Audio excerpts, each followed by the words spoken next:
Cette vidéo comporte tous les commentaires d'études sur les versets disponibles dans la Bible d'études Esprit et Vie, dans Apocalypse, chapitre 11. Verset 1. Mesure le temple. Le chapitre 11 poursuit la parenthèse commencée au chapitre 10. Il parle d'Israël et du temple, et fournit une appréciation de la vie spirituelle de cette nation. Les événements relatés ici auront lieu dans la ville où le Seigneur a été crucifié, c'est-à-dire Jérusalem, verset 8. Pendant cette partie de la tribulation, Israël restera toujours incrédule. Le « temple de Dieu » peut signifier qu'il y aura un temple à Jérusalem pendant cette période.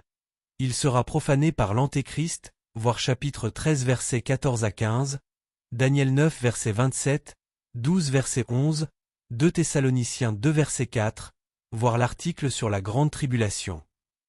Mesurer le temple signifie que Dieu évaluera la condition spirituelle du peuple juif, voir Ézéchiel chapitre 40, Acharie chapitre 2. Verset 2. Fouleront aux pieds la ville sainte.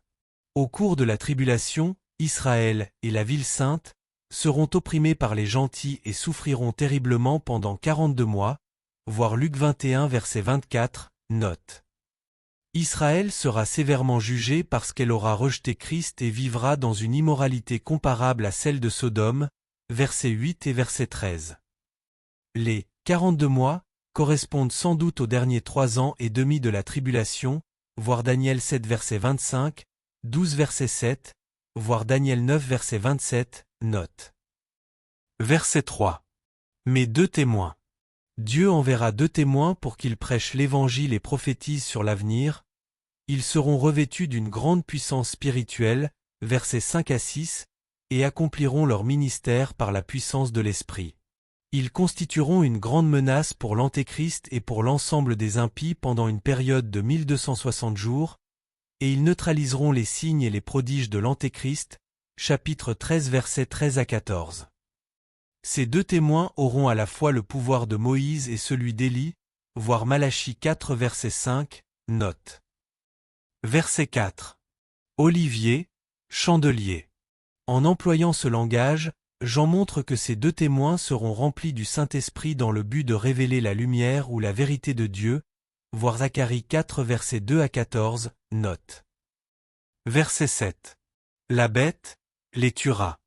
Les 2 témoins seront tués parce qu'ils apporteront l'Évangile et s'élèveront fidèlement contre les péchés du peuple. Jérusalem est appelée Sodome à cause de son immoralité et l'Égypte à cause de sa mondanité, verset 8. La bête, c'est l'Antéchrist, voir chapitre 13 verset 1, 14 verset 9 à 11, 15 verset 2, 16 verset 2, 17 verset 3 et verset 13, 19 verset 20, 20 verset 10, ou l'homme impie, 2 Thessaloniciens 2 versets 3 à 10. Vous remarquerez que les 2 témoins ne pourront pas être tués tant qu'ils n'auront pas accompli l'œuvre à laquelle ils ont été appelés. Cette règle s'applique à tous les serviteurs de Dieu qui lui restent fidèles. Verset 11.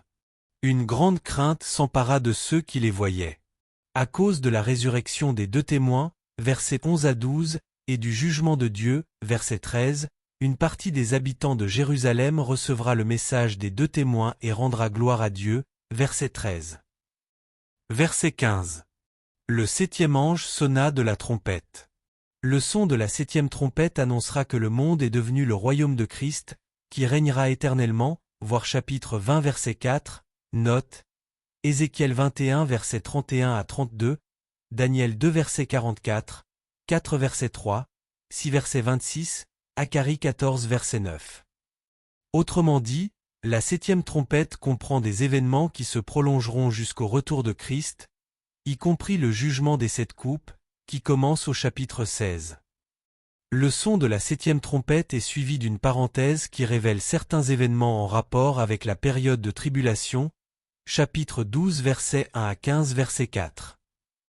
Verset 16. Les 24 vieillards. Ils prophétiseront ce qui se passera au retour de Christ. Les nations seront irritées, verset 18, les morts jugés, verset 18, et Dieu détruira ceux qui détruisent la terre, c'est-à-dire les méchants, voir chapitre 19, 20 et 21.